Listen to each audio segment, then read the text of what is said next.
Estabelecer limites é egoísmo? Muita gente tem essa dúvida e acaba sendo presa fácil para aproveitadores e manipuladores. Você já caiu nessa armadilha? Eu sou Letícia Belia, psicóloga e comunicóloga, e essa é mais uma conversa entre adultos.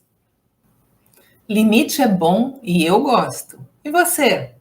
Existe uma diferença fundamental entre egoísmo e preservar limites. Pessoas egoístas colocam seus próprios interesses acima do respeito a qualquer pessoa. O egoísta não respeita limites para atender às suas próprias vontades. É aquele tipo de gente que vai de chapéu a uma apresentação qualquer, onde todo mundo está sentado, e atrapalha a visão do palco de qualquer pessoa que sentar nas cadeiras atrás dele ou dela. Olha, falando assim, parece até engraçado, mas eu juro que eu já vi isso. Quando a gente fala em preservar limites, a gente está chamando atenção para a importância de nos blindarmos contra manipuladores. Tem pessoas que vão te chamar de egoísta quando você não der espaço para que elas usem o seu tempo e o seu esforço a favor delas. Parece algo de novela, mas é mais comum do que você imagina. Estabelecer limites é essencial se você quiser ter tempo, energia e clareza mental para se dedicar às suas próprias realizações. Você é o maior responsável por defender as conquistas que você quer ter na vida. E o caminho para a vitória inclui limites para si mesmo e para os outros. A grande sacada em estabelecer limites está em deixar as regras claras. Uma vez que as regras estão claras, não é necessário muito esforço para lembrar as pessoas sobre elas quando alguém estiver ameaçando ultrapassar qualquer limite. Em vez de brigas, basta lembrar a pessoa sobre o que foi combinado. A diminuição dos atritos nas relações é um dos grandes benefícios quando conseguimos estabelecer limites, de forma correta, é claro. O que eu estou convidando você a considerar é desenvolver relações onde os limites são claros e os vínculos são fortalecidos. Provavelmente hoje você está vivenciando alguns relacionamentos cheios de dependência, seja ela de que tipo for. Pode ser financeira, pode ser emocional, varia de acordo com o caso. Mas o que é saudável é manter relacionamentos onde todos podem usufruir da companhia um do outro, vivenciar bons momentos juntos, sem apelar para reclamações, para dramas. A ideia é ter tempo de qualidade com os amigos e com as pessoas que mais fazem diferença na sua vida. Só que muita gente tem vergonha de estabelecer limites. Na verdade, é algo ainda mais profundo. Sentem medo de serem criticadas ou deixadas de lado por pessoas do círculo mais próximo delas. Elas não querem desagradar as pessoas e com isso acabam se deixando em segundo, em terceiro plano até, esquecendo que elas são as únicas responsáveis por viverem e criarem a própria vida. Os outros também são responsáveis por suas próprias vidas. E é uma posição muito confortável contar com você para fazer grande parte das coisas por eles, não é? Mas é justo com você? O que facilita a definição de limites é ter uma meta clara do que você quer alcançar em alguma área da sua vida e ter um plano para fazer essa meta acontecer. Sem isso, você fica à deriva, sem critérios para saber quais limites são necessários estabelecer, e em quais casos e com quais pessoas. Preste atenção nisso. Às vezes, alguns limites precisarão ser aplicados a você mesmo. Uma vez eu atendi uma pessoa que resolveu empreender, mas tinha muita dificuldade em interagir com as pessoas desconhecidas. Esse era um bloqueio que dificultava essa pessoa abordar possíveis futuros clientes. Nesse caso, para dar um limite ao desconforto que ele sentia, foi necessário buscar a origem desse bloqueio e dar um novo significado para vivências que ele tinha interpretado mal e que deixava ele com baixa autoestima e desconfortável nas atividades comerciais que dependiam só dele. Realmente, começar a estabelecer limites pode criar certo estranhamento em algumas relações, principalmente naquelas mais antigas, como as relações familiares, onde as pessoas consideram que já te conhecem muito bem.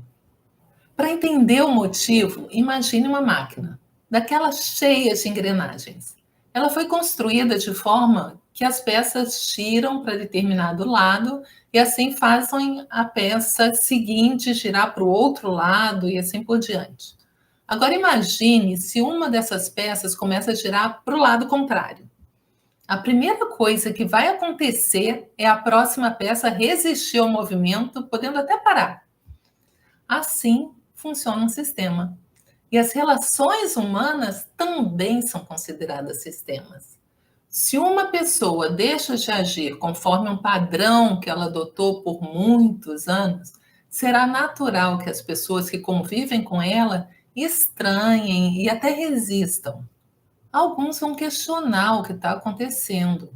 Podem até dizer que não concordam, mas se você mudou a sua postura, porque agora você sabe onde quer chegar e precisa introduzir algumas mudanças nas suas relações, você deve estar preparado para seguir em frente e superar desafios como este, sem necessariamente criar inimizades pelo caminho. Quando você se coloca de uma forma clara e é consistente nas suas ações, as outras pessoas acabarão por se ajustar à sua nova forma de funcionar. E algumas delas, talvez, também passem a dar mais atenção aos próprios objetivos e a como preferem viver. Com o tempo, você vai descobrir que estabelecer limites nas relações tem o efeito colateral de torná-las mais leves e agradáveis. Todos saem ganhando, pois têm clareza de até onde podem ir e, em contrapartida, se sentem mais respeitados e aceitos. E para melhorar ainda mais, vai te sobrar tempo para investir no que você quer construir na sua vida. E você vai recuperar ânimo e energia para fazer o que você acha importante. Quer saber como se preparar para estabelecer limites ao seu favor? Mas antes de eu te contar como fazer, já curte e compartilha esse vídeo se você gosta de conteúdos como este. O primeiro passo para saber como estabelecer limites é determinar onde você quer chegar e quando. Para conseguir isso, me diga: de quais recursos você precisará? Tempo? Dinheiro? Vitalidade? Agora se pergunte: você tem o suficiente de cada um desses recursos? De quanto você precisa? De quanto você tem aberto mão desses recursos para aplicar em coisas que não te dizem respeito e nem contribuirão para que você alcance o seu sonho? Agora você já tem uma ideia de algumas relações e algumas pessoas que precisam de limites. O grande foco agora é que você tenha capacidade e disposição para investir nas suas próprias conquistas.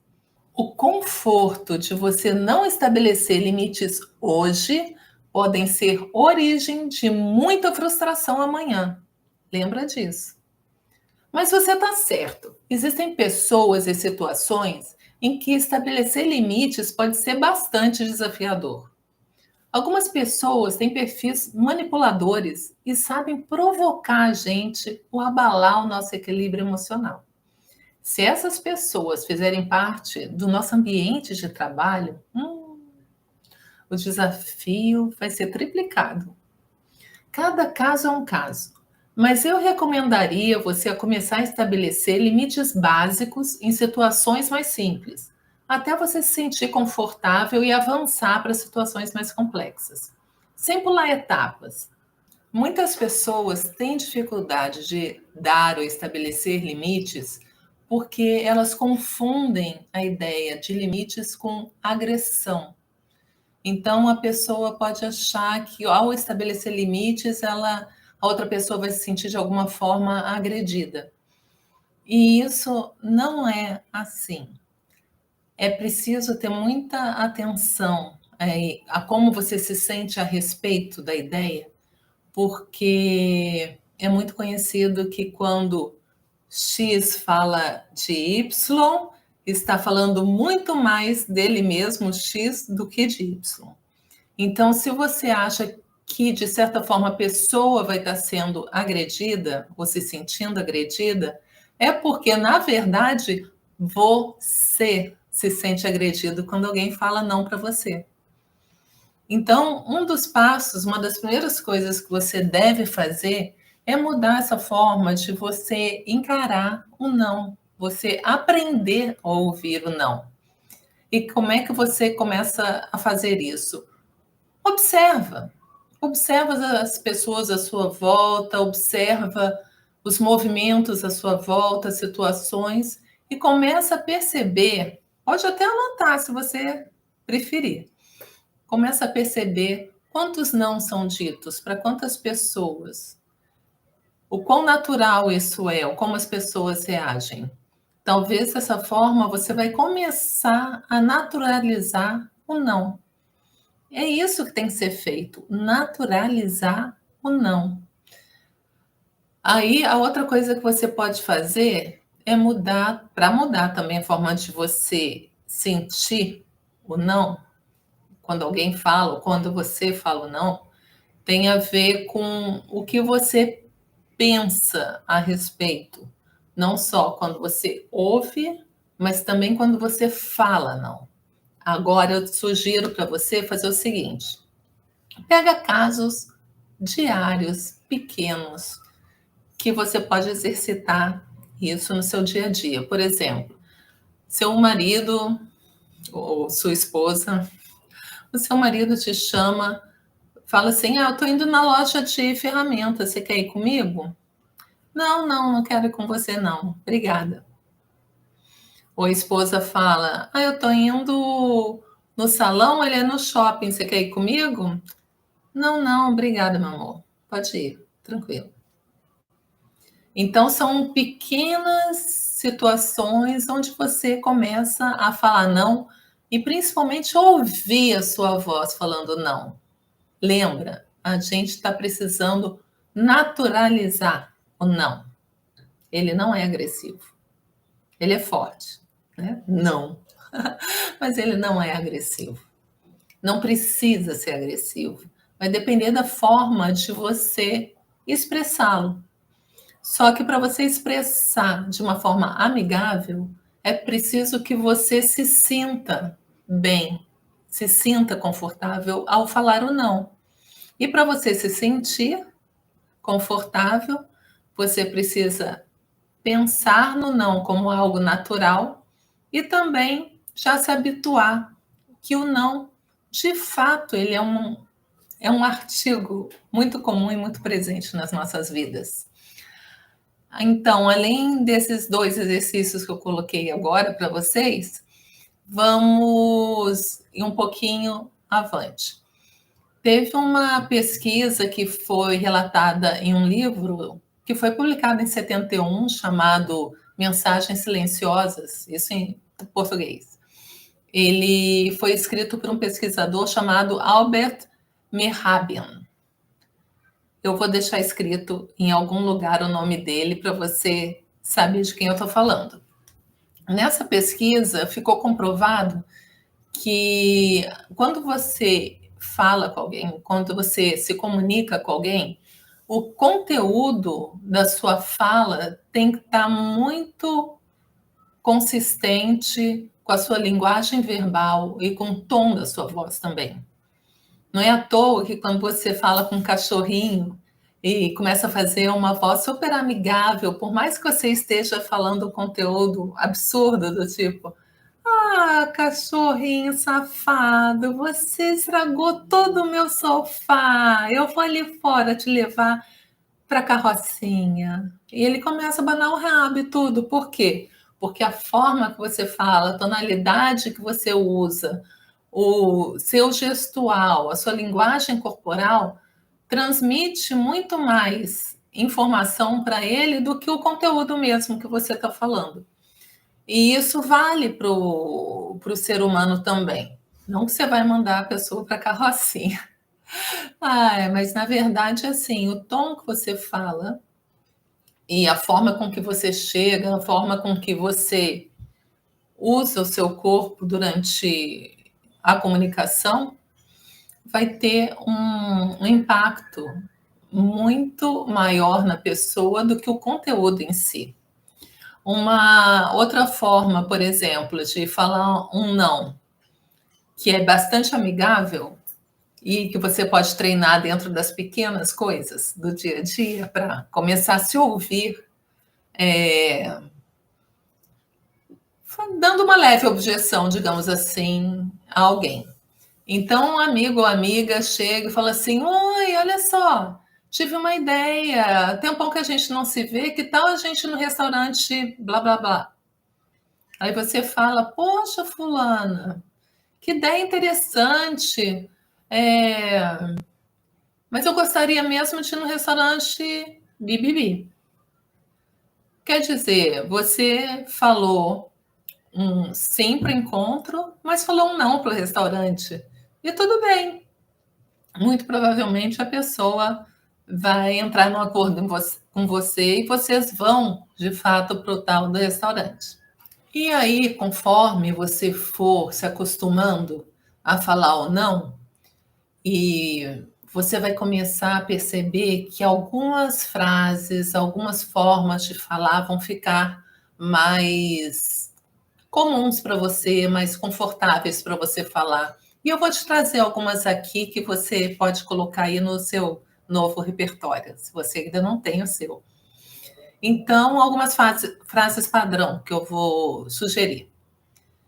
Ah, se alguém chama para ir a determinado lugar, você pode falar assim: eu não vou dessa vez, eu tenho outros planos. Eu tenho outros planos.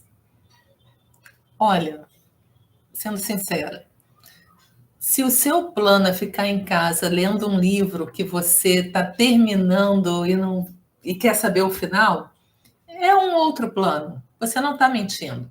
Então você tem sim outros planos. Ou então você pode dar uma resposta do tipo: puxa, eu estou ocupado nesse dia. Agora, tenha certeza que esse tipo de resposta vai abrir a oportunidade para a pessoa te chamar para a mesma coisa num outro dia. Agora, se, por exemplo, a pessoa está querendo te levar para fazer trilha, vamos fazer uma trilha muito legal, não sei o quê, chega lá em cima, um visual maravilhoso, só que você não gosta de fazer trilha. E aí você pode responder para a pessoa: puxa, é bacana, só que não é o meu estilo fazer trilha. Não, mas lá fora não, lá em cima vai ter um visual maravilhoso. Você vai levar a máquina fotográfica? Vai levar o celular? Me mostra a foto depois, eu vou adorar ver. Então você ainda reforçou, não vou mesmo, mas eu vou gostar de ver as fotos. Outra resposta padrão que você também pode usar é: poxa, e você está querendo, a pessoa está querendo ir numa quarta-feira ao cinema porque tem um preço especial na quarta-feira, tem uma promoção. Você pode falar, e só que você não está muito afim. Ou porque você não gosta do filme que a pessoa está propondo ver, ou seja, se você já viu o filme, você pode falar que já viu mesmo.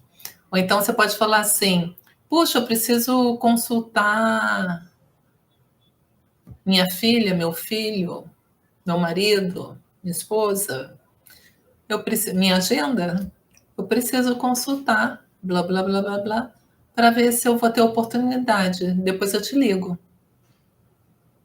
Pronto. Mas liga depois, tá? Falando não, e a pessoa já vai estar percebendo que o marido, o filho, a filha, a esposa ou a agenda foi responsável por isso, de certa forma. Situações que envolvam dinheiro, situaçõezinhas complicadas, né? Então, vamos dar uma sugestão de como responder. Você pode começar a frase falando: eu tenho por princípio. Isso serve para vários não diferentes, né? Então você começa falando: eu tenho por princípio não emprestar dinheiro. E você pode botar, se você for um casal, você pode até colocar assim: não, eu e meu marido já temos por princípio que nenhum de nós empresta dinheiro. É bom que você já tira a chance da pessoa pedir para o seu marido também. Então, você pode usar isso de princípios, de ter princípios, porque, na verdade, a pessoa vai acabar. Isso vai acabar tirando o ímpeto da pessoa de ficar insistindo muito, porque é uma questão de princípios. Agora, uma última hipótese que também é bastante delicada, que também envolve dinheiro, só que no caso envolve família. Isso eu conheço gente, assim, já tive pessoas que já atendi pessoas que tinham esse tipo de problema, que são pessoas que por algum motivo são como seria o que se fala arrimo de família? Mas sabe quando a família, na verdade, já é formada toda por adultos, todo mundo poderia estar se sustentando de alguma forma, mas mesmo assim, por essa pessoa ganhar mais do que qualquer um deles, meio que fica e até aceitou, na obrigação de sustentar todo mundo, de pagar algumas contas de todo mundo corriqueiramente. E chega uma hora que talvez, se você estiver nessa situação, talvez você não queira mais continuar com isso. Por quê? Porque você tem planos, tem projetos, tem um futuro, tem filhos, tem um monte de coisa que depende desse dinheiro e você simplesmente está dando, dando esse dinheiro para outras pessoas da família, porque em algum momento você meio que se sentiu obrigada. Só que você não é obrigado, nem obrigada. Às vezes, se você pensar bem, voltar lá quando tudo começou, talvez tenha sido fruto de algum tipo de manipulação, as pessoas se fazendo de vítimas, e você abraçou a causa porque você aprendeu quando era criança que você tinha que fazer de tudo pela família, digamos assim. Só que as pessoas são adultas, elas são responsáveis pelas dívidas que elas fazem. Elas são responsáveis por guardar dinheiro para o futuro, guardar dinheiro, ter de onde tirar dinheiro na velhice. Então, não é justo com você estar assumindo as dívidas dos outros, além de todas as suas dívidas. Mas aí a situação já está estabelecida há alguns anos. Como é que você faz? Você pode chegar para essas pessoas e falar: fulano, cicrano, olha só, eu preciso conversar com você porque há um tempo atrás a gente estabeleceu que eu ia te ajudar com tanto por mês em dinheiro, só que eu estou com novos planos hoje em dia e esse dinheiro está me fazendo falta. Então, eu queria combinar com você o seguinte: vou, vou te repassar esse dinheiro por mais um mês, e aí nesse tempo você verifica uma forma de você conseguir compensar essas dívidas que você tem de uma outra forma, porque esse meu dinheiro eu agora tenho uma outra função para ele. E é isso, é sem agressão, é sem brigar, é sentindo que você está no seu direito, e isso é fundamental para você ser congruente. Então, por isso que sempre que eu trabalho com as pessoas que precisam estabelecer limites em sua vida para sobrar tempo, para sobrar dinheiro, para sobrar energia, para ela mesma realizar as coisas que ela quer realizar na vida, eu sempre parto de uma coisa. Qual o seu sonho? O que você quer conquistar? O que você quer construir na sua vida? Porque é a partir daí que você começa a fundamentar motivos claros para você mesmo se sentir bem para estabelecer limites. E aí, já sabe por onde começar? Me conte aqui embaixo. Eu quero saber se esse vídeo te ajudou. Aproveite para curtir o vídeo e se inscrever no canal, para ter acesso a mais conteúdos como este. Até a próxima!